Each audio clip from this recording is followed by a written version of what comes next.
जब शांति स्थापित हो रही है तो उद्योग भी लौट रहे हैं, निवेश भी आ रहा है और आप जानते हैं जब निवेश आता है तो रोजगार के भी मौके बढ़ाता है। साथियों, कांग्रेस और आरजेडी का इंडी गठबंधन भारत को बांटने में ही जुटा है। ये समाज को आपस में लड़ाकर अपने वोट बैंक के तुष्टीकरण में लगा है। आप लोग जानते हैं ना, कर्नाटका कांग्रेस सरकार ने क्या किया, ये समझने जैसा है।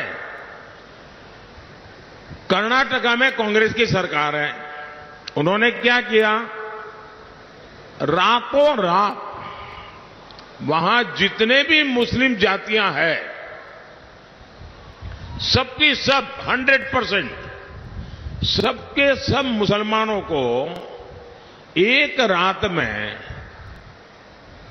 हुक्म निकाल करके, ऑर्डर निकाल करके ओबीसी बना दिया।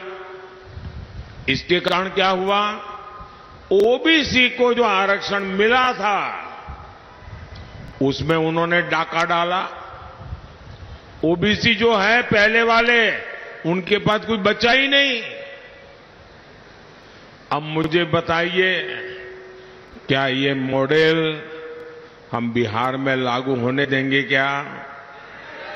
आपका आरक्षण पर कोई डाका डाले, आपको मंजूर है क्या? आपका आरक्षण कोई लूट ले, आपको मंजूर है क्या? और यहां बिहार में जो चारा वाले हैं, उन्होंने और भी खतरनाक बात कही है।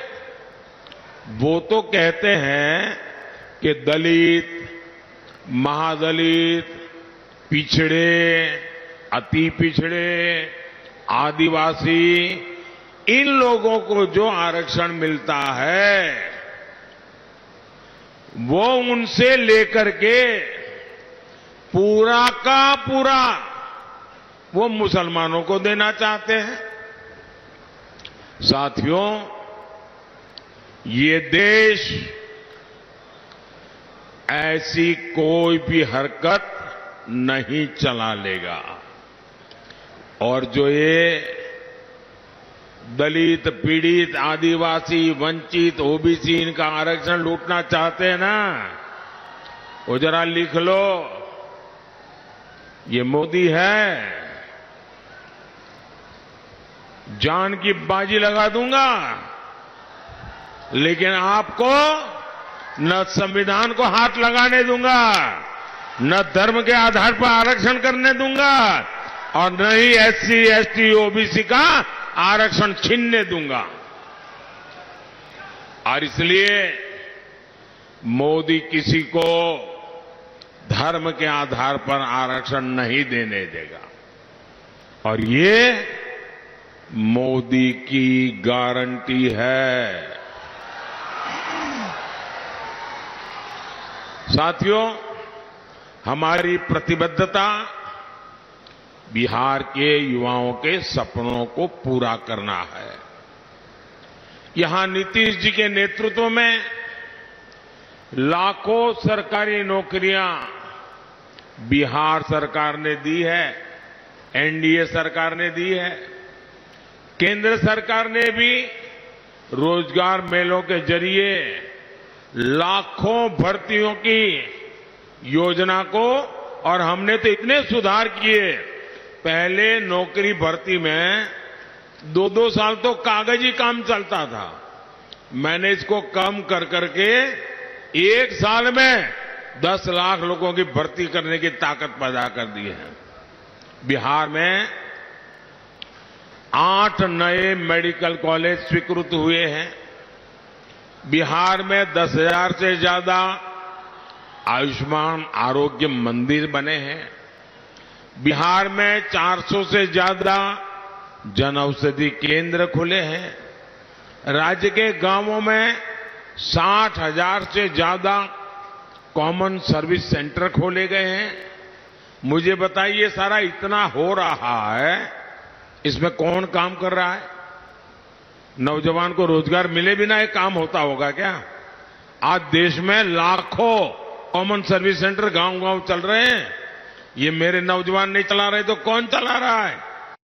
जब शांति स्थापित हो रही है तो उद्योग भी लौट रहे हैं, निवेश भी आ रहा है, और आप जानते हैं जब निवेश आता है तो रोजगार के भी मौके बढ़ाता है।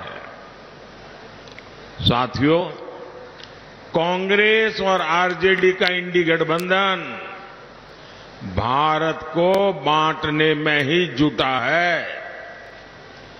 ये समाज को आपस में लड़ाकर अपने वोट बैंक के तुष्टीकरण में लगा है। आप लोग जानते हैं ना, कर्नाटका कांग्रेस सरकार ने क्या किया? ये समझने जैसा है। कर्नाटका में कांग्रेस की सरकार है, उन्होंने क्या किया? रातों रात वहां जितने भी मुस्लिम जातियां हैं, सबकी सब 100% सबके सब मुसलमानों को एक रात में हुक्म निकाल करके, ऑर्डर निकाल करके ओबीसी बना दिया। इसके कारण क्या हुआ? ओबीसी को जो आरक्षण मिला था उसमें उन्होंने डाका डाला। ओबीसी जो है पहले वाले, उनके पास कुछ बचा ही नहीं। अब मुझे बताइए, क्या ये मॉडल हम बिहार में लागू होने देंगे क्या? आपका आरक्षण पर कोई डाका डाले, आपको मंजूर है क्या? आपका आरक्षण कोई लूट ले, आपको मंजूर है क्या? और यहां बिहार में जो चारा वाले हैं, उन्होंने और भी खतरनाक बात कही है। वो तो कहते हैं कि दलित, महादलित, पिछड़े, अति पिछड़े, आदिवासी, इन लोगों को जो आरक्षण मिलता है वो उनसे लेकर के पूरा का पूरा वो मुसलमानों को देना चाहते हैं। साथियों, ये देश ऐसी कोई भी हरकत नहीं चला लेगा। और जो ये दलित, पीड़ित, आदिवासी, वंचित, ओबीसी इनका आरक्षण लूटना चाहते हैं ना, वो जरा लिख लो, ये मोदी है